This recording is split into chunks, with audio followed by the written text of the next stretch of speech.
ao Senhor. Vamos abrir Mateus 14. Mateus 14, do 13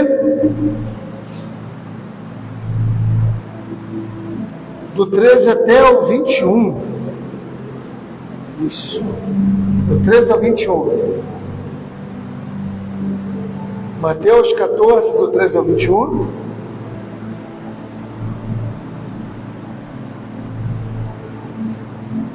Vamos ler. Ouvindo o que havia ocorrido, Jesus retirou-se de barco, em particular, para um lugar deserto. As multidões, ao ouvirem falar disso, saíram das cidades e o seguiram a pé. Quando Jesus viu do barco e viu tão grande multidão, teve compaixão deles e curou os seus doentes. Ao cair da tarde, os seus discípulos aproximaram-se dele e disseram: este é um lugar deserto e já está ficando muito tarde. Manda embora a multidão para que possam ir aos povoados comprar comida. Respondeu Jesus: eles não precisam ir. Deles, vocês, algo para comer. Então eles disseram: tudo que temos aqui são 5 pães e 2 peixes. Traga-nos aqui para mim, disse ele, e ordenou que a multidão sentasse na grama. Todos os 5 pães e os 2 peixes. E olhando para o céu, deu graças e partiu os pães. Em seguida, deu aos discípulos, e estes a multidão. Todos comeram e ficaram satisfeitos. E os discípulos recolheram 12 cestos cheios de pedaços que sobraram. Os que comeram foram cerca de 5.000 homens, sem contar mulheres e crianças. Estenda a mão para cá, irmãos, me abençoa. Senhor, fala conosco nessa noite. Nós precisamos ouvir a Tua voz. Fala no coração, Senhor, para que eu possa falar ao Seu povo. Em nome de Jesus, fala aos nossos irmãos que estamos assistindo através das redes sociais. Nós agradecemos em nome de Jesus, hoje e sempre. Amém e amém. Vamos aplaudir ao Senhor? Vem forte. Glória a Deus. Aleluia. Irmãos, esse é um texto bastante conhecido, tem até música, né, que o pessoal já fez, sobre os 5 pães e os 2 peixes.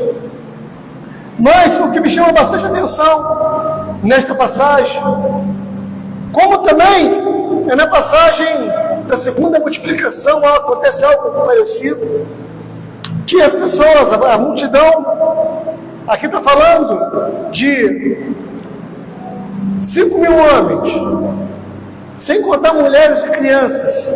Se a gente for fazer uma média aí, pelo menos os casados, 5.000 homens eram homens mesmo, não eram crianças, porque separaram. 5.000 homens, sem contar mulher, sem contar criança.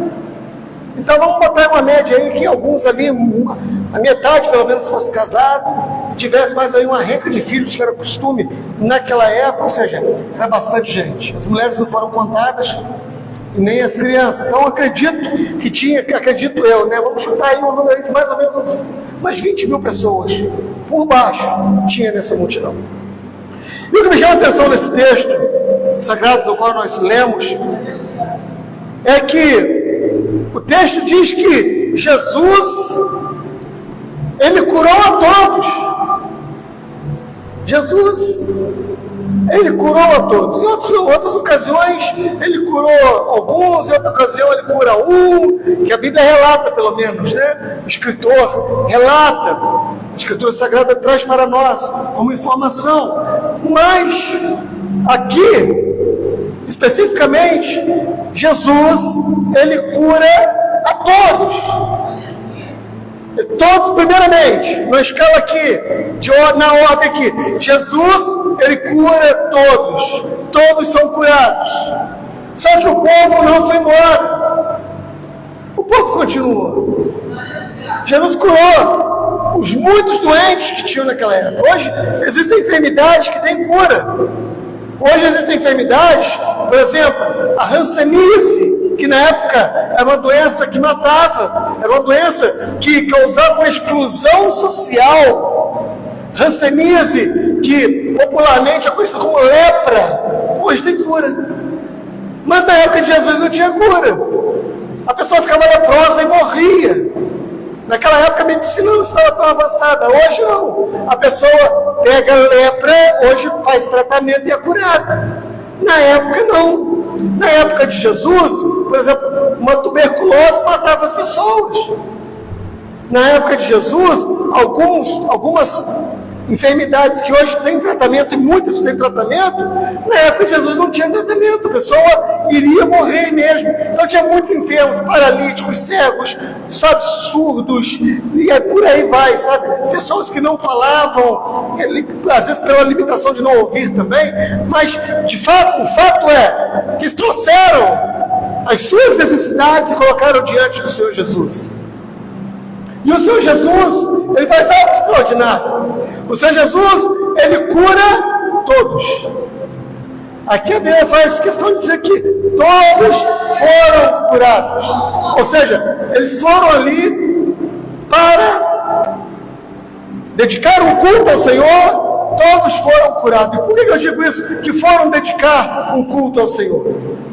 Porque após serem curados, após receberem o benefício da bênção de Deus, de receber a cura, eles continuaram adorando ao Senhor. Eles tinham um coração voltado para a gratidão. Eram pessoas gratas, apesar de ser uma multidão, e aquela multidão de pessoas com o coração repleto de gratidão, porque o Senhor Jesus curou, fez maravilha, não ficou ninguém sem cura, e eles continuaram adorando ao Senhor, eles continuaram seguindo ao Senhor, e no meio do deserto, os discípulos tiveram uma ideia, às vezes, até uma ideia um pouco, sei lá, querendo ajudar de alguma forma, para que as pessoas não desfalecessem, mas chegaram para o mestre e falaram: olha, mestre, manda o povo embora, porque nesse lugar deserto não tem o que comer, com medo deles desfalecerem. E o que o Senhor Jesus fala? Dê-me voz de comer. O que nós podemos aprender com isso aqui? Quem vai alimentar as multidões são os discípulos de Jesus. Quem vai alimentar as multidões são os discípulos de Jesus. Se hoje a fome no meio das multidões é porque os discípulos de Jesus estão se acovardando, os discípulos de Jesus, os chamados discípulos de Jesus, não estão fazendo a obra como é para ser feita. Jesus falou: dê voz de comer. Dê voz de comer. Ou seja, queridos, quando nós nos propomos em nossos corações, quando a gente propõe em nossos corações de ajudar ao outro, de levar o Evangelho, de fazer algo para Deus, o Senhor, Ele é Pai. Já vi pregadores falando que Deus é patrocinador, o Senhor patrocina, Deus não patrocina, porque o patrocinador, ele investe esperando retorno. Deus é Pai, e por ser Pai, Ele tem herança para seus filhos. Mas eu quero só pontuar isso aqui. Os discípulos, foi mais fácil chegar para o mestre e falar: manda eles embora, porque aí tira a responsabilidade das nossas costas. É mais fácil despedir o povo, mandar eles embora, do que dar a eles o que tem para dar para comer. Deus estava ali, Jesus, o Verbo encarnado, estava ali, trazendo uma mensagem que está escrita até no dia de hoje: dê-lhe voz de comer. Dê-lhe voz de comer. Mas, Senhor, é tanta gente ainda, a falta de fé, é tanta gente, como é que a gente vai dar de comer para tamanha multidão como essa? A multidão é gigante. Como é que a gente vai arrumar comida para esse povo no meio do deserto. Vocês tiveram uma ideia interessante. Um menininho que tinha lá os seus 5 pães e 2 peixes, ele ofertou ao Senhor o que ele tinha. Ele pegou o que tinha, irmãos. Ele pegou 5 pães, 2 peixinhos, colocou na mão do Senhor Jesus. Deu na mão do Senhor. Aí veio o milagre. O Senhor Jesus falou para os discípulos: primeiro, irmãos, sem ordem, sem decência, a bênção não vem. Bota todo mundo sentado em grupos, no gramado, senta todo mundo. Manda a multidão sentar e ficar todo mundo na disciplina, quietinho, sentado, aguardando. Os discípulos foram lá, avisaram a multidão, todo mundo obedeceu. O milagre vem acompanhado de obediência. Tem muito desobediente querendo receber bênção, querendo receber vitória, querendo ver milagre, mas não trilha o caminho da obediência. O Senhor Jesus mandou todos se sentar, todo mundo sentado na grama, todo mundo vai sentar no chão. Lá tinha pobre, lá tinha rico, lá tinha o pessoal que morava na favela e no Alphaville de Israel. Todo mundo teve que sentar no mesmo chão, para mostrar que ninguém é melhor que ninguém. Tem alguns lugares por aí que tem verdadeiros tronos para algumas celebridades ditas gospel, né, sentarem. Gosto da palavra bonita em evangelho, mas para sentarem, o Senhor Jesus mandou todo mundo sentar no chão, todo mundo no chão, no gramado lá, naquela grama. Pobre, repito novamente, pobre, classe média. Tinha gente muito rica lá, no chão, todo mundo sentado no chão. Todo mundo, ninguém é melhor que ninguém aqui não, todo mundo sentado. Quer ver milagre? Tem que se submeter. Seja rico, seja pobre, seja classe média. Quer ver milagre? Tem que obedecer. A obediência não vale só para o pobre, não. Obediência não é para o pobre. Obediência é para o rico, é para a classe média, é para o pobrezinho. Todo mundo tem que obedecer ao Senhor. Quer ver milagre? Vamos lá. E a turma sentou. Todo mundo obedeceu. Foi o primeiro caminho que a turma tomou. Sentou obedecendo a voz do Senhor Jesus. Alguns poderiam resmungar: eu não vou sentar nesse mato não, poxa. Minha casa é uma mansão. Naquela época existia casas, mansões, né? Pô, eu tenho a minha mansão, vou sentar nesse mato aí, qualquer. Se Jesus mandou, senta no mato, irmão. Deixa eu usar aqui um exagero. Claro que Jesus nunca vai fazer isso. Só usar um exagero. Mas Jesus mandou você sentar num formigueiro, tu senta. Debaixo da ordem de Jesus, para ver o milagre acontecer. Senta! Obedeça! Obedeça ao Senhor! E aquele povo sentou.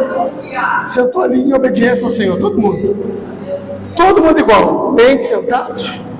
E aí Jesus pega aquela oferta que as pessoas poderiam olhar assim, né? Que ofertinha, que às vezes as pessoas têm mania de medir o tamanho da oferta. Que ofertinha michuruca? 5 pães e 2 peixinhos? Que ofertinha, pouquinha coisa, irmãos. Você pega um pouquinho de habilidade que você tem e coloca na mão do Senhor Jesus. Você pega um pouquinho de dom que você tem, não estou falando de dom profético, estou falando de dom mesmo, você tem dom de fazer alguma coisa, coloca na mão do Senhor Jesus. Quem multiplica é Ele. Pega aquilo que você tem, coloca na mão do Senhor Jesus. O milagre, quem fez foi o Senhor. O Senhor pegou o pão, partiu. Detalhe, não foi pão inteiro não, tá? Foi pão partido, ou seja, o partir do pão. Sempre o partir do pão. Sempre o partir do pão. Lembra Jesus ressuscitado no caminho de Emaús? Foi no partir do pão que reconheceram que era o Senhor. Eles andaram toda uma jornada conversando com Jesus, convidaram Jesus para entrar em suas casas, entrou. Até então eles estavam conversando com aquele homem, sem conhecer, sem reconhecer, mas no partir do pão, eles reconheceram Jesus. Sabe, a gente reconhece Jesus Sempre que a gente vem no Partir do Pão, escuta de Santa Ceia, tem o Partir do Pão, a gente vem aqui, toma ceia, volta para uma mesa, a mesa do Senhor é local de bênção. No Partir do Pão. E está lá Jesus, agora naquele local deserto, tinha algum mato lá e tal, mas era um lugar desértico. E está lá Jesus partindo o pão. Jesus não poderia multiplicar o pão inteiro, irmãos, ele tem poder para isso. Mas por que ele partiu? Para ensinar para nós que nós devemos repartir. Repartir.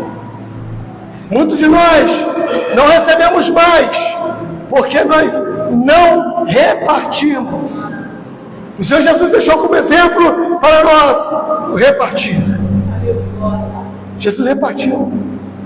Depois dele ter multiplicado, feito um monte de pão, dá pão inteiro, que é mais fácil. Não. Jesus foi partindo o pão, foi partindo e distribuindo o pão.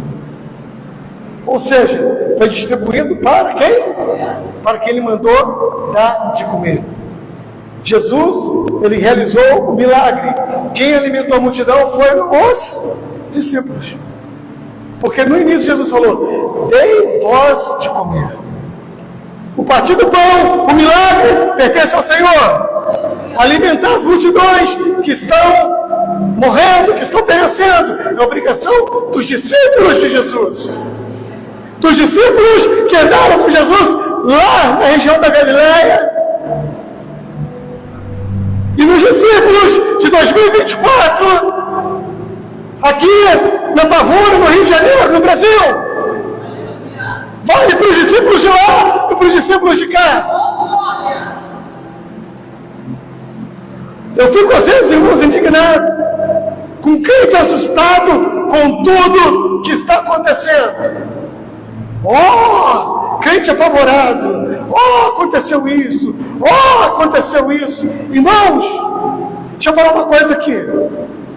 Não é uma nuvem de trevas que está passando por cima do nosso país, ou até mesmo por cima do nosso planeta. Não é uma nuvem de trevas que está passando. Vou dizer algo para vocês que parece algo muito duro, mas deixa eu falar para vocês, não é uma nuvem de trevas que está passando. A luz que deveria estar brilhando não está. A luz que deveria estar brilhando. Os discípulos que deveriam estar alimentando, não estão alimentando. Eu fico indignado. Por que o Brasil teve um crescimento exponencial no número de evangélicos? Cresceu muito. É como se fosse um rio. Cresceu para os lados. Perdeu profundidade. Gente rasa. Gente que não suporta um olharzinho torto, que já é motivo para não botar os pés na casa de Deus. Geração de crentes milicentos, que não suportam o processo, que não suportam luta, que reclamam de tudo, que resmungam de qualquer coisa. O estilo de vida é uma resmungação, é murmuração, e Deus odeia murmurador. Não é que Deus não gosta, não. Deus odeia o murmurador. Quer causar ódio no coração de Deus, que é amor. Murmure, começa a resmungar de tudo para tu ver. Uma geração de crentes que não suporta passar por uma luta. Uma geração de crentes que, se vier a perseguição, se vier a grande tribulação, eu fico pensando, irmãos, como é que vai ser? Se a grande tribulação vier hoje, começar a perder bens, familiares, filhos, sendo executados, será que a gente vai continuar firme mesmo com Deus? Será que a gente vai continuar firmes mesmo com o Senhor? Ou a gente chuta tudo, vira as costas, abandona a fé e fecha um acordo lá com o anticristo, está tudo certo, para viver uma vida tranquila, temporária? Nós temos que pensar nisso, irmãos, porque as coisas, deixa eu falar uma coisa para você, individualmente, eu tenho uma palavra profética. Se você é servo de Deus, se você segue a Deus verdadeiramente, você vai passar por muita luta, muita tribulação. Mas vai ter dias de muita bênção na sua vida. Eu não tenho dúvida disso. Vai ter luta, mas vai ter bênção. Vai ter luta, mas vai ter bênção. Vai ter dia que você vai estar sentado lá no mato e o Senhor Jesus partindo o pão e dando para os discípulos. Talvez você seja um dos discípulos que está carregando nesse momento cesto nas costas para dar o pão que foi partido pelo Senhor para entregar para as pessoas. O problema é que a gente está se amoldando nesse mundo. A gente começou a se amoldar ao mundo de tal forma que nós acabamos, não estou generalizando, irmãos, mas nós acabamos nos tornando uma geração, guardando as proporções, nem todos, de opressos. Muita gente que se diz cristão, se diz crente, oprimidas. E o opresso é diferente do processo. Porque o processo, ele se submete ao Senhor Jesus. O Senhor Jesus, quando foi para Gadara, tinha um homem naquela cidade, conhecido como Gadareno. A Bíblia não dá o nome dele, certo? O cara estava endemoniado.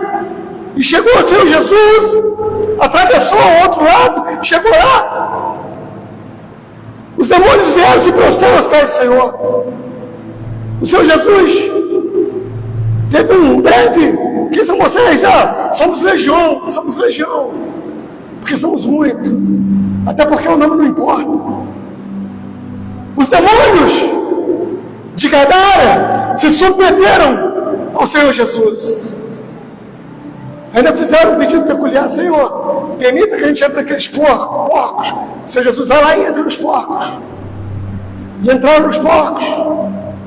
Mas o processo se submeteu ao Senhor Jesus. Aquele homem que estava cheio de demônios se submeteu ao Senhor Jesus. Mas os opressos, os oprimidos da cidade queriam apedrejar o Senhor Jesus. A ponto de o Senhor Jesus teve que sair correndo de Gadara, entrar no barco e atravessar para o outro lado. Por quê? Porque aquela cidade, existia naquela cidade uma cultura de opressão, de pessoas oprimidas. Contra o processo, Jesus teve todo o poder e o processo foi lá e obedeceu. O opresso não. E precisamos fazer um outro exame. Temos, viver uma vida demonizada, uma vida com a cultura meio que do inferno. Uma hora é música evangélica, outra hora é música mundana, uma hora até na igreja, outra hora é pezinho no mundo.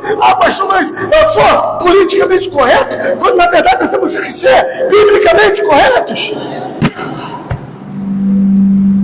Vou falar uma coisa para vocês aqui, bem simples.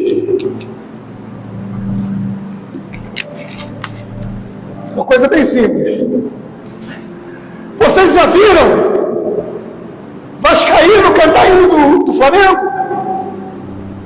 Alguém aqui já viu? Vocês já viram flamenguista cantar hino do Vasco? E os caras são ímpios. Os caras, por causa do time de futebol, é um time de futebol. Nada contra o futebol, eu acho um esporte legal. Mas você não vê flamenguista cantar hino do Vasco e nem vascaíno cantar hino do Flamengo. Agora, por que, estou só um exemplo, por que o crente tem que cantar uma hora música mundana, outra hora música para Jesus, uma hora músicas que foram feitas por Satanás, inspirada pelo diabo, outra hora música gospel, música evangélica? Se o ímpio não faz isso, o ímpio é mais fiel à convicção que ele tem, ao time do coração que ele tem, do que nós que somos crentes. Muitas das vezes. Então é noite, irmãos, de nós fazermos um autoexame. Somos nós que temos que alimentar essa multidão. Não é problema do pastor, também é, mas não é só do pastor. É problema do discípulo de Jesus. Se você é discípulo de Jesus, é problema seu alimentar a multidão. É problema seu ser luz da terra e sal desse mundo. E a Bíblia diz que se o sal, o Senhor Jesus diz que se o sal não servir para salgar, ele não presta para nada a não ser para ser pisado pelos outros. Essa palavra parece ser uma palavra muito dura, e mas para que haja o que é um despertamento, que nós possamos despertar para o Jesus que realiza milagres, para o Jesus que se importa com a dor do pecador, que perdoa pecados. Jesus não morreu pelo pecado, mas morreu pelo pecador. Mas tem gente achando que Jesus morreu pelo pecado, que o que é pecado aqui na Bíblia, agora não é pecado mais. Que coisa é essa, irmãos? Relativizando o que está no absoluto. Se Deus falou, está falado. Mas tem um bando de lobo devorador. Estão pregando até que a Bíblia tem que ser escrita novamente. Tem que fazer uma nova interpretação da Bíblia, que a Bíblia está ultrapassada. O sangue de Jesus tem poder. Estou trazendo essa mensagem nessa noite para que você, quando for abençoado pelo Senhor Jesus, quando você receber algo do Senhor Jesus, qual foi a maior bênção que Ele te deu? A salvação. Você se converteu de verdade, reconheceu Jesus como seu Salvador. Só que agora a gente não pode ficar indiferente ao que Deus fez por nós. Não podemos ficar. Vou falar uma coisa para vocês. A nossa vida é o maior testemunho que nós podemos dar. Muita gente vai se converter por causa do seu testemunho. Muita gente vai ver Jesus através da sua vida. Lá em Antioquia, pessoas que nunca tinham visto Jesus na vida, pela primeira vez, os crentes foram chamados de cristãos, porque eles viram nos crentes a aparência de um Cristo que eles sequer tiveram a honra de conhecer. Mas eles viam Cristo nas pessoas de Antioquia, os crentes daquela cidade. Oh, irmãos, que possamos,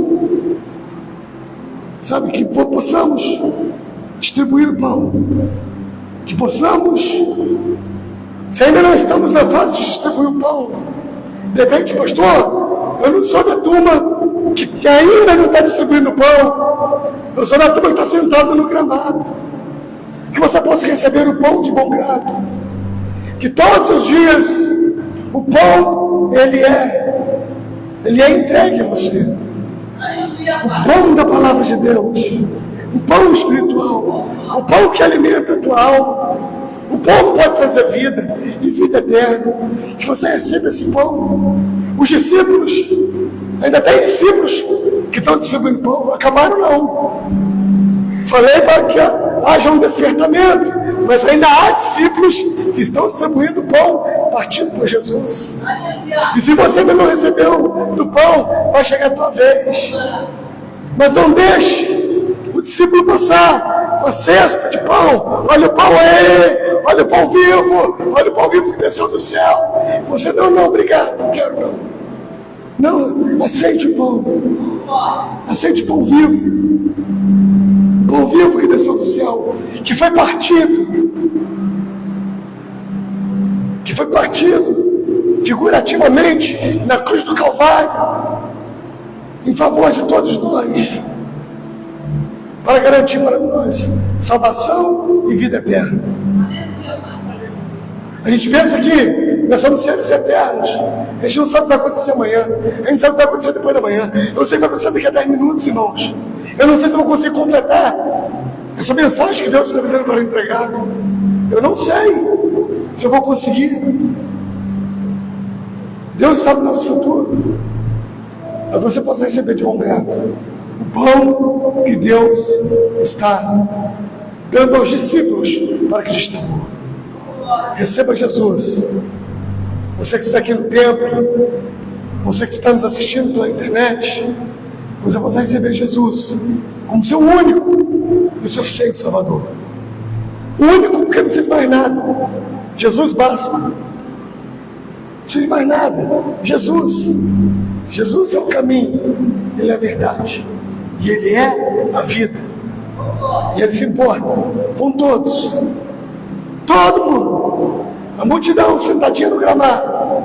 Seja pobre, seja rico. Ele se importa com todos. Que humildemente se sentaram no gramado, esperando pelo povo. E eu termino a palavra com uma pergunta. Onde estão os discípulos que vão distribuir o pão? Porque o pão foi partido. Agora tem que ter os discípulos para distribuir esse pão. Eu digo, eis-me aqui. Eu estou aqui para distribuir o pão vivo do céu. Você que está me assistindo, de repente você é um crente, por algum motivo você ficou fraco, esfriou na fé, a luta foi grande, né? Pois é, não desanima não. Deus confiou a missão de distribuir o pão. Você que por muitas das vezes tem visto os discípulos passar por você com o cesto cheio, lotado de pão partido. Lotado de pão partido, pão vivo do céu. Poderia ter dito, não, obrigado. Quando eu estiver mais velhinho, aí eu vou entregar minha vida para Jesus, que eu vou entregar o pior das minhas forças. Eu vou estar velho mesmo, não vou conseguir subir morro para pregar o evangelho, não vou conseguir andar mais direito, não vou ter muita mobilidade, aí eu vou receber Jesus, né? Porque me convém. Só que Jesus está sendo oferecido para você neste dia, e agora essa é a sua oportunidade. Essa é a sua oportunidade. Deus salva novo, Deus salva o idoso também. Mas Deus está te dando a oportunidade agora, para que você reconheça Ele como seu único e suficiente Salvador. Eu tenho certeza que você reconhecendo, você vai ter uma luta, vai ter uma vida de muita luta, vai ter uma vida de muito desafio. Não tem a menor dúvida disso. Aqui a gente não prega, sabe, aquele evangelho, sabe, pare de passar por tribulação. Aqui não para, aqui não tem o pare de passar por tribulação, não. Aqui nós pregamos, você vai passar por tribulação. O Senhor passará contigo. E no final Ele vai te dar vitória. Você vai passar. Se passares pelo fogo, não é quando passar pelo fogo. Ou de repente, pode ser que você passe pelo fogo. Não, quando passares pelo fogo. Significa, você vai passar pelo fogo. Você vai passar pela luta. Mas o mais que vencedor é aquele que entra numa luta, sabendo que vai vencer. Sabendo que quem está ao lado dele já venceu até a morte na cruz do Calvário para garantir a vida dele. Você vai ter vitória, tenha certeza disso. Você vai passar por uns desafios, vai passar por umas lutas, você vai ter vitória. Deus vai te dar vitória. Você vai ter vida de vitória. E quando a vitória passar, vai vir a luta de novo, mas você vai encher seu coração de esperança, sabendo que essa luta é para que Deus possa realizar o milagre na minha vida. Mas a luta está demorando tempo demais, pastor. Eu já estou há 10 anos servindo a Jesus, e meu filho está nas drogas, e eu oro, eu busco. A resposta não vem, mas vai vir. Em nome de Jesus, ela vai chegar. Em nome do Senhor Jesus. Pastor, eu estou passando por uma enfermidade, e o médico já falou que não tem mais jeito, que não tem mais esperança. Foi o médico que falou, não foi o Senhor Jesus que falou. Já perguntou para Jesus o que ele acha disso? Já pegou seus exames e mostrou para o Senhor Jesus? Mostra seus exames para o Senhor Jesus, para o médico dos médicos. Tem muita coisa que o homem não tem poder ainda, não tem da sabedoria para curar, mas o Senhor Jesus tem todo o poder nos céus da terra, e Ele vai te curar. Ele vai te curar. Mostra o exame para o Senhor, em nome de Jesus. Essa luta não vai durar para sempre, em nome de Jesus. Queridos, e o maior de todos os milagres, já estou terminando, o maior de todos os milagres é você receber Jesus como seu único e suficiente Salvador. Não deixe para amanhã não, pode ser tarde demais. O pão vivo, partido, está aí, será repartido para todos vocês. Tá bom? Entregue sua vida para Jesus, meu irmão, minha irmã. Deixe para amanhã. Ah, pastor, eu sou crente, mas passei por algum tempo meio passando um desafio aí e tal. É tempo de voltar à labuta de novo. A porta do céu não se fechou. A porta do quartel aqui na terra não se fechou. As portas estão abertas para que você possa viver o melhor de Deus na sua vida espiritual, para que você possa buscar o reino de Deus, e todas as demais coisas possam ser acrescentadas a você. Buscar Jesus pelo amor que você tem por Ele, e as bênçãos vão te seguir. Crente que anda correndo atrás de bênção, coitado, as bênçãos vão vindo atrás da gente, irmão. Elas vão seguindo a gente. Os desafios vêm, mas a bênção vem também. A vitória vem também. É noite de vitória. Como eu disse, é noite de vitória, é noite de gratidão. Eu sei que em alguns momentos a palavra foi um pouco dura, mas ela veio do céu para o meu coração. Primeiro eu me conserte, depois você. Todos nós nos consertemos. Mas Deus nos ama. Ele morreu de braços abertos por nós. Na cruz do Calvário. Amém, queridos? Vamos aplaudir o Senhor essa noite? A palavra dele. Glória a Deus.